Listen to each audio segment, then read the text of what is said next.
Recebeu a mensagem que eu lhe mandei? Eu mandei-lhe por WhatsApp o link para falarmos aqui para poder gravar a conversa. Ok, então vá.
Oh,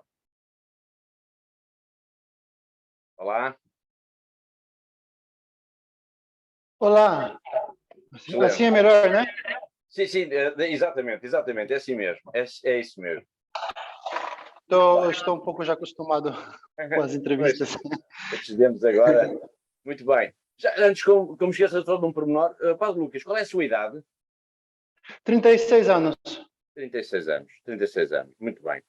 Muito bem, vamos então começar com a nossa conversa, que também tem aqui um tempo, de certa forma, limitado. Aham. Quando eu estive aqui a ler a sua história, já deu várias entrevistas também, o Padre Lucas, diz que nunca pensou, depois que começou a guerra, em sair da Ucrânia. Por que é que nunca pensou em sair da Ucrânia quando há tanta gente, tantos milhões de pessoas que querem sair? Porque a guerra é uma guerra, portanto é extremamente violento, o risco de morte é muito grande. Por que é que não quer sair?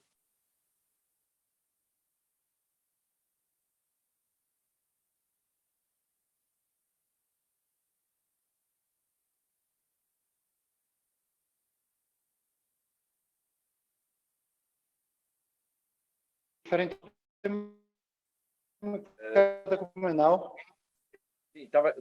há aqui um problema com a internet. Eles pedem. Espera um pouquinho, eu vou tentar fazer. Vou Sim. tentar trocar a internet. Ok. Então fazemos nova ligação ou não?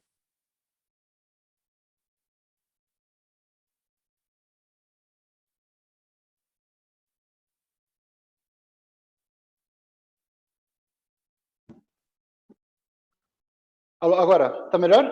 Ok. Sim. Muito bem. A pergunta é porquê Então, que quis sair ou porquê é que não quer sair da Ucrânia quando tanta gente abandona o país? é porque eu vejo que é de Deus estar aqui. É da vontade de Deus.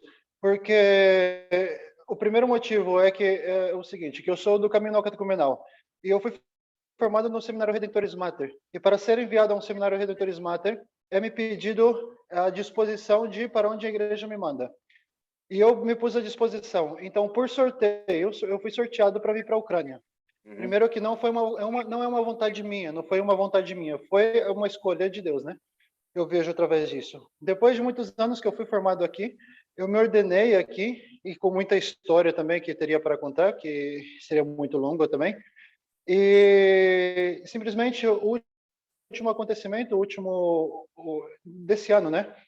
Foi o seguinte, que eu estava trabalhando em uma missão a gentes, uma missão às pessoas que não são da igreja, né? Uhum. Pessoas que estão fora da igreja. e anunciava nas ruas, nas praças. Eu estive nessa missão no extremo oeste da Ucrânia durante 6 anos.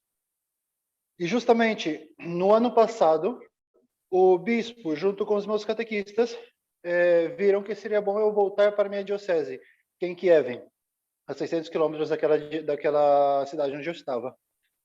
800 quase. E então eu voltei para cá em setembro do ano passado. Então eu me fiz a pergunta, né? Por que justamente foi neste ano que eu voltei? Porque eu voltei justamente agora, estando lá já há 6 anos naquela missão. Então eu já vi esse fato como uma vontade de Deus também, uma preparação que ele queria que eu estivesse aqui. Uhum. Depois, o terceiro fato e o último que eu posso dizer assim, né? É o seguinte, que quando começou a guerra, eu não estava aqui em Kiev. Eu estava perto daquela cidade onde eu estava em missão. Uma cidade que chama Uzhgorod. Eu estava fazendo um curso bíblico litúrgico. Era um curso para todos os padres e seminaristas. E então, quando eu escutei a notícia da guerra, eu vim para cá correndo porque aqui estava o pároco da paróquia, que é um amigo meu que foi ordenado junto comigo, que estudamos junto todo o tempo, né? E eu não queria deixar ele sozinho e não somente ele, a paróquia também, porque o bispo me mandou para cá, né? Então eu vim correndo. Quando eu soube da notícia, celebramos a missa, depois eu tomei o café da manhã, subimos no carro, arrumei as malas, não perguntei nada para ninguém, me despedi das pessoas e vim para cá, porque eu sentia que a minha missão é estar aqui. Eu devo estar aqui. Ou seja, Quando enquanto a maior parte das pessoas estão a sair, o Padre Lucas esteve a regressar. Interessante, porque quando eu vinha para Kiev, as estradas estavam em minha direção não tinha carro nenhum quase. E ao contrário, os carros que estavam vindo de Kiev, de toda a Ucrânia, estavam vindo na contramão até, porque era muito carro, era um engarrafamento de mais de 200 quilômetros de engarrafamento. E eu estava indo para lá. Eu cheguei em Kiev, na minha paróquia, 2 minutos antes do toque de recolhida. E quando eu cheguei aqui, eu olhei para esse padre, porque então estava somente esse padre, o pároco, e um outro padre residente que mora aqui, porque ele é um senhor já. E muito bem, dormimos, passamos a noite. Quando acordei de manhã, eu falei, bem, cheguei. E agora? Para que eu vim para cá? Não tem ninguém aqui, não tem nada. O que nós vamos fazer? Ninguém sabe o que fazer. O que nós vamos fazer? Eu fiquei... Apareceu uma dúvida assim, né? Tem sentido estar aqui? Por que você veio de lá, veio para cá diretamente? Por quê?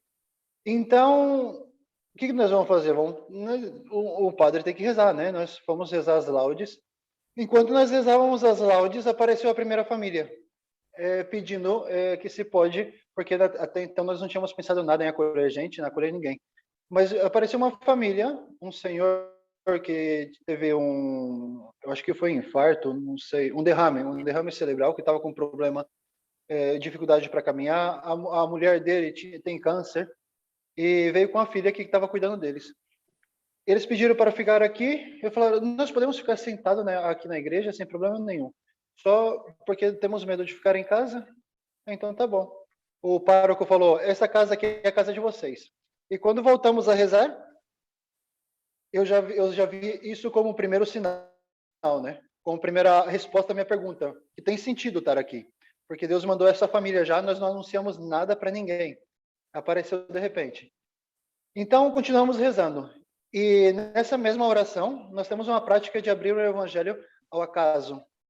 E caiu justamente o evangelho que dizia assim, que eu lembro até hoje, que essa foi a última confirmação que eu recebi e a decisão foi tomada já e todas as dúvidas acabaram. Um rapaz diz a Jesus Cristo, fala, eu vou seguir você aonde quer que você vá. E Jesus Cristo olha para ele e fala, as raposas têm toca, as aves do céu têm ninhos, mas o Filho do Homem não tem onde reclinar a cabeça. Ou seja, como dizendo, aquele que quer seguir a mim, e sem que eu chame, mas simplesmente por boa vontade, na realidade não vai me seguir. E depois diz ao outro rapaz, você, vem e me segue. E o outro rapaz faz a mesma, ele dá a resposta como eu diria, a mesma coisa que eu diria. Deixa eu primeiro enterrar meus pais, porque eu estava com muita dó dos meus pais, né? Porque eu tô aqui, eu respondo pela minha vida, mas meus pais são pais, eles sofrem muito por eu estar aqui. Deixa eu enterrar meu pai primeiro. Ele falou, não, deixa que os mortos enterrem seus mortos. Você vem e me segue. Aqueles que mexem com as coisas do mundo, deixa eles continuar com as coisas do mundo. Você vem, vai mexer com a vida. Você vai ficar aqui no meio dessa situação que está acontecendo porque eu te escolhi para estar aqui. Isso foi o que eu senti nesse evangelho, né? Então, desde desse evangelho que recebemos, depois tivemos outras leituras que confirmavam, mas eu já não precisei de mais nada. Isso foi o que ficou para mim como uma tatuagem no coração, né? Que é a vontade de Deus. Então, não é uma obra minha, não é uma coisa minha, não é que eu sou uma pessoa especial ou uma pessoa de fé. Eu sou uma pessoa normal que nem todo mundo, mas simplesmente eu vejo que é a vontade de Deus estar aqui, né? E as pessoas normais, como o Padre Lucas também se acabou de definir, por exemplo, que é normal, têm medo quando estão num cenário de guerra. O Padre Lucas já teve muitas vezes medo. Eu tive uma vez, eu não sei explicar muito bem se isso era medo, porque eu não senti, não foi um medo. Foi uma vez que eu estava muito cansado e a pressão foi muito grande. E rezando, eu senti bem forte dentro de mim que chegou a minha hora, que eu vou morrer, que eu não passo dessa noite ou amanhã de manhã vai acontecer alguma coisa. E eu tive essa certeza no coração que eu não passo, não vou aguentar muito tempo, né? Eu não diria que isso foi um medo, mas eu como se eu me tivesse rendido, né? Diante dessa situação. Isso é a vontade de Deus? Muito bem, vamos passar para o outro lado. Antes ou depois, uma hora ou outra, eu terei que passar para o outro lado. E se essa é a vontade de Deus agora, eu estou num momento muito bom. E então, eu não queria falar com os meus pais, eu deveria falar com outras pessoas, mas a primeira pessoa que eu falei foi com meu pai e com a minha mãe. Os coitados sofreram muito, choraram. E depois eu conversei com o meu catequista também, eu falei sobre isso. E ele já me tranquilizou, né? Falando seriamente, porque eu estava muito no nível emocional. É um Então stress quem está num ambiente de guerra, não é?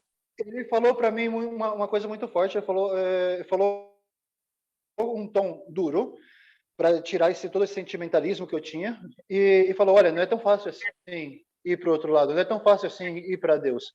Ele faz um caminho longo conosco, porque ele quer que nós nos convertemos, assim, que não é assim tão fácil ir para o céu, que nem você está pensando, porque a convicção que eu tinha não é somente de morrer, é que eu ia para o céu.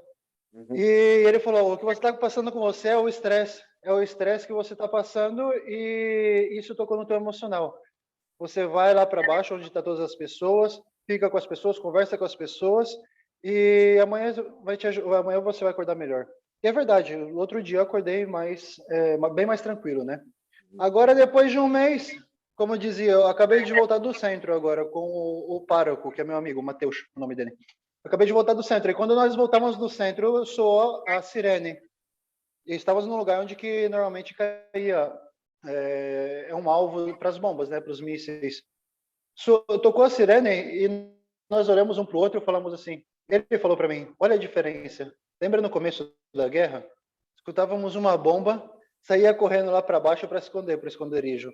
Agora toca a sirene, escuta bomba por tudo quanto é lado. E nós aqui no meio da rua, andando de carro, voltando para a paróquia, continuando a vida normal, e nem dá medo, porque entrou para a rotina, né? Uma frase que eu escutei de um senhor que morou comigo aqui na Ucrânia um tempo, ele falou, Lucas, um senhor brasileiro, morou comigo aqui na Ucrânia, ele falou, Lucas, eu, depois de ver tudo que eu vivi, eu pensava que eu não ia conseguir morar aqui na Ucrânia. Mas eu estou muito bem na Ucrânia. E eu falo uma coisa para você: o homem é capaz de acostumar a qualquer coisa. E esse padre, ele me citou também, falando a mim mesmo, essa mesma frase: o homem é capaz de se acostumar com qualquer coisa. E é verdade. Desde que começou a guerra, que, digamos que se transformou toda a vida, o cotidiano das pessoas, aí também na paróquia onde está o Padre Lucas, a sua própria comunidade também se alterou. Já fez referência a isso. fez referência, por exemplo, que a própria igreja se transformou num abrigo para acolher pessoas que, entretanto, saíram dos seus sítios com receio, perderam as casas, tudo isso. Mas há um pormenor muito significativo, é que nos últimos tempos, nas últimas semanas, desde que a guerra começou, tem havido várias pessoas que vêm ter consigo a pedir para casar e muitas pessoas a pedir para se confessarem. A questão é, há um aumento da vida religiosa, digamos, de alguma forma, da fé das pessoas por causa da guerra? Sim, sim. Porque é um momento forte, né? A pessoa esquece de Deus quando ela quando ela vive para ela mesma, quando ela vive para si, quando ela pensa que ela é imortal. No meio de uma guerra, todos estão em um perigo de morte muito grande. Então, essa fragilidade e ter a morte sempre diante ajuda muito a ter um contato com o além, né? Ter um contato com algo superior, que para nós é justamente um contato com Deus. E as pessoas que também não são de igreja, não são religiosas, elas se tornam religiosas. Bastante gente, já vemos muito caso. As pessoas que se casaram aqui, os 3 casamentos que nós tivemos, foram os casamentos de pessoas que já moravam juntos. Um casal, por exemplo, já fazia 25 anos morando juntos. E não se casava. Nunca se casava por quê? Não sei por quê. Não tem motivo por quê. E nessa situação, eles pediram sacramento, então, né? E confissão também, muita gente vem pedir para se confessar. Uma coisa que me tocou muito, que me chocou bastante, foi um rapaz do exército que entrou aqui com a arma e tudo, porque não pode deixar a arma, né? E pediu para rezar, pediu para entrar na igreja para rezar. Mas tinha o problema, que ele não pode deixar a arma fora da igreja. Então, foi justamente num dia que a igreja não tinha ninguém dentro da igreja. Eu abri para ele a porta e ele entrou e ele ficou sozinho lá. Entrou com a arma, né? Para rezar. Uma coisa assim, uma coisa que se vê numa vida real, não, eu não quero dizer que não seja real isso, numa vida normal, é inconcebível, né? Que alguém entre na igreja com arma. Mas também, por exemplo, teve uma coisa que me tocou muito quando os próprios soldados disseram, eles se dirigiram às pessoas, falando para eles não simplesmente ajudar materialmente, mas que rezassem por eles, porque eles sentiam que eles estavam muito fracos. Não tem força para atacar, não tem força para ir para o combate, porque são noites sem dormir, no frio, na chuva, na neve. Teve tempos de neve aqui também, no meio da guerra. E eles falavam, e tem momentos que nós temos que ir para frente, e não conseguimos, não temos força. Então, de repente, nós sentimos uma força dentro de nós que não é nossa, uma coisa sobrenatural. E nós temos a certeza que isso é das orações. E isso nos dá a coragem de continuar, de ir para frente e combater com a força que não vem de nós. Por isso é muito forte esse tempo, né? É uma graça que Deus está dando para nós que estamos morando aqui, de experimentar isso, né? Não simplesmente nas outras pessoas, mas até mesmo em nós, né? Nos nossos combates, de poder ver também que a guerra aí fora, o que está acontecendo aí fora, é simplesmente a expressão do que cada homem tem dentro, né? Do combate, da guerra que cada homem tem dentro. Muita gente, principalmente os que estão fora daqui, eles olham para a guerra e falam, onde está Deus? Onde está Deus? E nós que estamos aqui dentro, nós estamos vendo Deus. Por quê? Porque Deus nos ama a tal ponto, que a pessoa fazendo o mal, ele não rejeita essa pessoa. A pessoa atacando e matando, fazendo coisas desumanas, Deus não rejeita essa pessoa. Deus continua amando essa pessoa, né? E mantendo ela em vida. Então, não tem um pecado, ou uma barreira para dizer Deus ama até aqui. Não, o amor dele é infinito. Isso é impressionante. Desculpe que eu interrompi. Os ucranianos, por exemplo, têm essa capacidade, por exemplo, os cristãos ucranianos têm essa capacidade de amar também os russos, que surgem neste caso como o inimigo. Isso, nós estamos anunciando isso. Isso é o ponto central do nosso anúncio agora. Em todas as homilias dizemos a mesma coisa. E é uma experiência que eu tenho antes da guerra também, né? Eu falo para eles todos, e eles também veem isso e sabem. Eu falo com fatos concretos, olhando para cada um, no olho de cada um. Falo, se Deus tirar a mão da nossa cabeça, você vai para o outro lado. Você ou você vai fazer a mesma coisa com eles. Porque o cristão não é aquele que reza muito, não é aquele que faz jejum, o cristão não é aquele que dá muita esmola. O cristão é aquele que ama o inimigo. O cristão é o sermão da montanha. É o Evangelho de São Lucas, o capítulo. O Lucas ou Mateus, eu esqueci, capítulo 5, 6 e 7. Né? Isso é o cristão, é o sermão da montanha. Amai vossos inimigos. E Estão a está viver o sermão acontecendo, da né? montanha na Ucrânia hoje em dia, então. Hã? Estão a viver o sermão da montanha hoje em dia na Ucrânia. Nós estamos experimentando o que nós estamos vivendo aqui agora na Ucrânia, o Evangelho, a Bíblia. A palavra se cumpre cada dia se cumpre a palavra. Nós temos o costume de abrir a palavra ao acaso, como eu falei, né? E nós fazemos isso todos os dias, não só os padres, porque estamos rezando todos os que estão morando aqui conosco juntos, nas aulas. E abrimos uma palavra ao acaso. E eu já vou citar que não é uma palavra minha ou dos padres aqui. Uma pessoa que está aqui conosco, que entrou na igreja faz pouco tempo, não muito tempo, falou: olha, todas as palavras que nós abrimos aqui, nas laudes, elas se cumprem nesse dia. Essa pessoa falou, né? E é verdade. Nós estamos como vivendo uma Bíblia aberta, né? Como se a nossa vida fosse a abertura do Evangelho, né? Uhum. Tivesse escrito na palma das mãos, não é? De uma forma. Sim, sim. Quantas pessoas estão a viver agora aí na igreja convosco? Olha, está em média de umas 30 pessoas conosco, todo mundo junto, né? Uhum. Porque alguns vão, alguns voltam. Tivemos um caso, por exemplo, que aqui tínhamos uma família com duas crianças, né? E o homem, o pai da família, foi chamado para ir para a guerra. E ele teve que sair, né? Ou tivemos famílias que conseguiram, eles quiseram sair do país, sair daqui, e conseguiram evacuar, né? Foram para a Polônia, para outros países, né? Temos até paroquianos nossos em Portugal. Eu Uhum. sei porque eles ligaram para mim. Estão aonde? Eu não lembro a cidade porque é a primeira vez que eu escutei o nome da cidade. Muito bem. A história do Padre Lucas é muito curiosa também, porque é uma história, digamos que, interage com a Fundação AIS, a Ajuda à Igreja que Sofre. Não só a Sim. sua formação, a própria igreja onde está agora foi também objeto, digamos, a sua construção foi apoiada pela Fundação AIS, e até o seu carro, o carro do Padre Lucas, é uma dádiva, digamos, dos benfeitores da Fundação AIS em todo o mundo. É uma história extraordinária.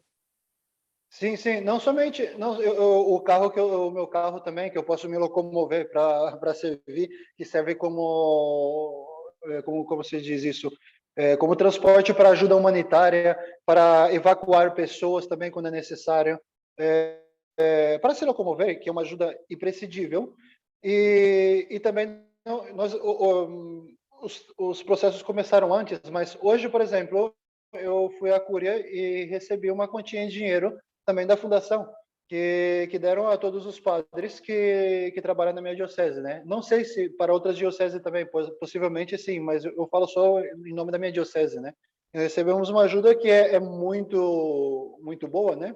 Que precisamos, né? Porque tem situações muito difíceis. Eu sei também que a fundação, não somente isso foi direcionado a mim, né? Mas eu sei que a fundação apoia muito a minha diocese, sobretudo, e as dioceses em geral aqui na Ucrânia, né? Através da responsável de todo o leste europeu, que é a Kaczmarek, Magda Kaczmarek, e recebemos muita ajuda, quase que se a diocese tivesse baseada, né, na ajuda da Fundação Ajuda à Igreja Sofrente, né? É uma ajuda muito grande. Muitas igrejas que foram construídas graças à fundação, muitos padres que são mantidos também, apoiados, né? Porque aqui é impossível que a paróquia, algumas paróquias podem manter os presbíteros e manter a própria paróquia, mas a maioria das paróquias não tem condições, né? Porque em bastantes povoados, os fiéis podem trazer alimento que eles mesmos plantam. mas não podem manter para pagar gasolina, pagar eletricidade, etc., né? A própria sobrevivência da Igreja da Ucrânia, independentemente da guerra, digamos, depende muito desta ajuda, desta solidariedade da Fundação AIS, não é? Agora, com a Sim, guerra, sim, sim. acentua mais. Sim, sim, sim. Isso é assim, é assim. Uhum. Como é que é o seu dia a dia agora que a guerra vai transformar tudo? Uh, há muita mudança, não é? Portanto, há ajuda humanitária, há pessoas que têm que acolher. Como é que faz essa gestão do dia a dia? O dia a dia é complicado de explicar, porque cada dia é um dia novo e cada dia aparecem coisas novas. O que nós temos, assim, marcado, fixo, é que às 8 horas é o café da manhã, das 8 até as 9, né? Das 9 horas nós fazemos as laudes, todos os que estão aqui em casa, né? Juntos. Depois começamos o trabalho, cada um vai fazer um trabalho porque tem que manter a casa também, ou seja, manter a paróquia, com muitas, como se diz isso, muitas apropriações que tem que fazer, muitos cambiamentos que tem que fazer na própria instalação para acolher essas pessoas, porque, por exemplo, tínhamos uma lavanderia que com uma máquina de lavar, agora com 30 pessoas, isso não é nada. Então, tem que fazer disposições que para poder conviver, né? Então, temos os nossos trabalhos. Depois, às 5 horas da tarde, nossa, temos a Eucaristia, a missa. E depois da Eucaristia, depois da missa, de cada missa, fazemos adoração ao Santíssimo. E continuamos fazendo todos os dias a dedicação ao Imaculado Coração da Virgem Maria, a dedicação da Ucrânia e da Rússia ao Imaculado Coração da Virgem Maria, não aquele que o Papa fez, aquele que o Papa fez nós fizemos uma vez solenemente como o Papa com todo mundo junto, mas nós fazemos o que fez, o que pediu a Conferência Episcopal Ucraniana, né? E fazemos adoração ao Santíssimo todos os dias também. Isto, temos o almoço junto, almoçamos todo mundo junto a 1h30, 2 horas, e depois da missa temos a janta. E depois também temos algum tempo de lazer também. Normalmente fazemos no domingo. Eu consegui uma caixa de som que eu tinha na minha missão. Eu trouxe uma caixa de som, conectamos o computador e cantamos, fazemos karaokê, né? Aqui na paróquia já tinha uma mesa de ping-pong. Então tem o ping-pong que as crianças, por exemplo, podem jogar ping-pong ou os adultos quando estão mais tranquilo, né? E agora nós estamos recebendo ajuda humanitária e estamos recebendo ajuda humanitária não somente para nós, para o nosso mantenimento. Estamos trazendo caminhões através dos contatos e graças também às entrevistas que nós estamos fazendo. Encontramos muitas pessoas que querem ajudar. Então, nós limpamos um cômodo, né, uma sala que não foi acabada de construir ainda e queremos desocupar outra garagem também, porque nossa igreja ainda não está acabada a construção, está em construção ainda. E nós estamos recebendo esses mantenimentos e mantendo aí nessas salas. E as pessoas, mesmo pessoas que não são da igreja, mesmo pessoas, os vizinhos, por exemplo, eles sabem que que nós temos alimento, então eles vêm pedir ajuda humanitária, ajuda em questão de remédio também, né? E tem bastante gente que vem pedir ajuda. E sem falar também que muitos medicamentos, sobretudo medicamentos, nós enviamos ao exército também, porque temos pessoas conhecidas lá e eles falam, precisamos de tal medicamento. Ah, nós temos. Eles vêm, eles pegam os medicamentos, né? Ou mesmo com comida, quando, por exemplo, isso foi muito bonito, porque nós fomos ao seminário onde que eu estudei, porque o seminário foi evacuado, e nós fomos, de vez em quando temos que ir lá para ver como está o seminário e para mostrar que tem alguém preocupado, que não é uma construção jogada fora, né? E quando fomos para lá, temos que passar diferentes postos militares.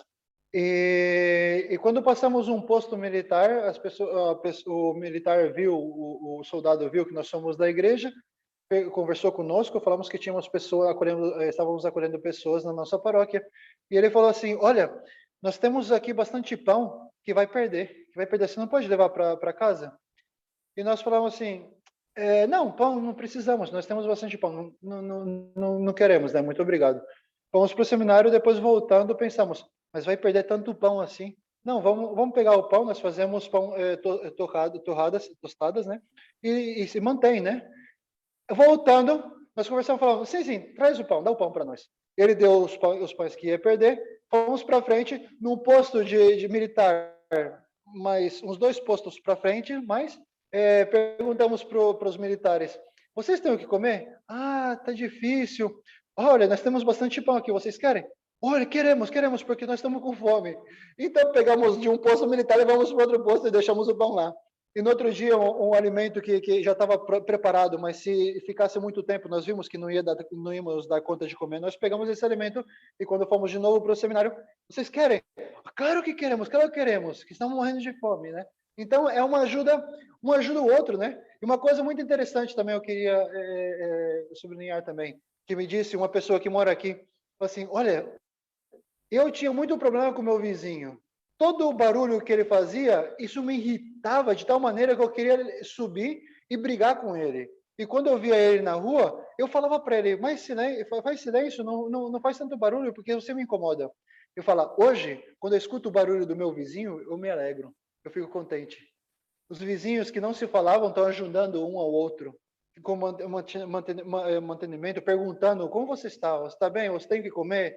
É uma coisa impressionante, é como se tivesse mudado o comportamento das pessoas. Aqui na Ucrânia, por exemplo, é um país eslavo, é um pouco mais fechado as pessoas, né? Que não sei como é em Portugal, porque eu nunca fui em Portugal, mas no Brasil é muito aberto, né? Aqui as pessoas são fechadas. Eu me impressionava muito de quando andava pela rua ou subia num transporte público, as pessoas nem, não que não te falavam, mas elas não olhavam para tua cara, para o olho. Agora todo mundo olha para você, olha um para o outro, conversa, mesmo se você não conhece a pessoa, conversa com a pessoa. A guerra ajudou muito nesse ponto, né? Muda, muda. O Padre Lucas hoje, admito, é já tão ucraniano como é brasileiro, de certa forma, não é? Como é que Sim, vê que esta guerra vai terminar? Como é que esta história vai terminar? Como é que acha que vai terminar? não sei. Eu não sei, não tenho previsões nenhuma, eu não sei nada. Eu falei em outros lugares também, a única esperança que existe é a esperança da vida eterna. Eu não sei como vai acabar, se vai acabar ou não vai. Tem que acabar, um dia vai acabar, mas de que forma vai acabar e quando vai acabar? Não sei. Se essa guerra vai acabar do jeito que está, se essa guerra vai matar muitas mais pessoas, se isso vai se transformar em uma guerra mundial, uma guerra nuclear, porque também existe a possibilidade, né? Se vai acabar com a humanidade, essa guerra que começou aqui, eu não sei. Eu não sei. Eu não posso dizer nada porque eu não sei. Eu sei uma coisa. Eu sei que antes ou depois todos nós temos que voltar para o Pai, né? E isso é o que me consola. Isso é o que me consola, sabendo que eu estou aqui porque Ele me colocou aqui. Eu tenho esperança que Ele me acolha também, apesar dos meus pecados, das minhas debilidades, das minhas fraquezas, apesar de tudo isso, eu tenho esperança que Ele me acolha também no reino do céu. Porque se não é isso, eu sou a pessoa mais, desculpe da palavra, mas sinceramente, eu seria a pessoa mais imbecil do mundo. Porque eu deveria voltar para o Brasil num lugar que é muito seguro, num lugar bonito, com um rio maravilhoso perto da minha casa, onde eu gostava de pescar, fazendo churrasco, né? Uhum. Então, se não tem sentido, se não existe a vida eterna, a minha vida não tem sentido. Toda a minha vida, tudo que eu passei, os 18 anos morando aqui na Ucrânia, não tem sentido. Então, essa é a minha esperança, né? Então, o fim da guerra, eu não sei.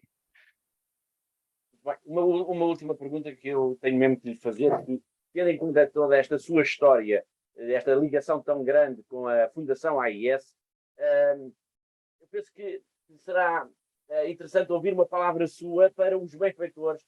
Enfim, nós não sabemos onde é que estão os benfeitores, estão em todo o mundo, mas que tanta gente anónima que permitiu de alguma forma também que o Padre Lucas se formasse, que essa escola, que essa igreja se construísse, que tudo isso acontecesse e hoje proporiza um pouco esta lógica de solidariedade internacional da Fundação AIS. Uma palavra sua, então, para os benfeitores da ajuda à igreja que sofre em todo o mundo. Sim. Olha, eu digo uma palavra baseada na minha experiência também, que eu tive também, né? Que todo o dinheiro que é colocado, que é entregado para ajudar as pessoas necessitadas, né? E, sobretudo, ajudar a igreja, porque até os hebreus falam isso, né? Os hebreus têm um ditado que falam aquele que ajuda a construir uma sinagoga, eu não lembro bem se tem uma multidão de pecados perdoado ou se recebe a vida eterna. Então, se um hebreu já fala isso, através da iluminação que eles têm da palavra também, imagine o que seria para nós construir uma igreja, entende? E a minha experiência é a seguinte, que todo esse dinheiro que é colocado aí, Deus dá o cêntuplo. Todo o dinheiro ou ajuda que nós entregamos, Deus retribui com 100 vezes mais. E alegria, e alegria. Isso eu rezo todos os dias também. Nós temos aqui na minha paróquia uma tradição de rezar todas as terças-feiras pelos benfeitores. Nas orações que nós temos e na missa, a missa é celebrada, a intenção da missa é pelos benfeitores. E eu sempre digo isso, né? Que o Senhor dê aos benfeitores o cêntuplo por tudo que fazem por nós, alegria aqui na terra e a vida eterna. Essa é a minha oração que depende do tempo, às vezes eu faço todos os dias, às vezes é na terça-feira, que é um dia especial que nós escolhemos para rezar pelos benfeitores. Por isso, não que eu estou aqui porque eu estou precisando e então eu tenho que falar coisas bonitas para que recebamos mais ajudas. Não é por isso. Mas Deus retribui tudo, o cêntuplo, tudo que as pessoas dão, né? Porque realmente não está dando para mim. Como eu disse, pode cair uma bomba aqui na igreja e ninguém sobreviver e morrer todo mundo. Mas o dinheiro que você pôs, ele vai voltar para você, né? Porque eu vou morrer também. Isso não é para mim, não é uma coisa minha. Depois acabou a guerra, tudo bem. O bispo fala assim, Lucas, você vai sair daqui, você vai para outra paróquia, ou você vai para uma missão onde vai ter uma casa e não vai ter igreja, entende? Então não é minha, não é coisa minha, não é minha propriedade, né? Muito bem. Muito obrigadíssimo por este testemunho seu, e vamos mantendo o contacto. Sempre que houver algo, agora tem o meu contacto também, sempre que houver alguma coisa que considere que seja mais relevante, alguma história ou alguma notícia que tenha, faça favor, estarei aqui também para ajudar a divulgar e a passar essa mensagem. Tudo bem, tudo bem. Obrigadíssimo. Muito obrigado, Paulo. Grande abraço. Tchau. Tudo bom, e tudo bom. E tudo bom. Muito obrigado. Para vocês também. Tendo em conta que estamos numa guerra, não é? Claro. Okay. Sim. Grande abraço, um grande abraço.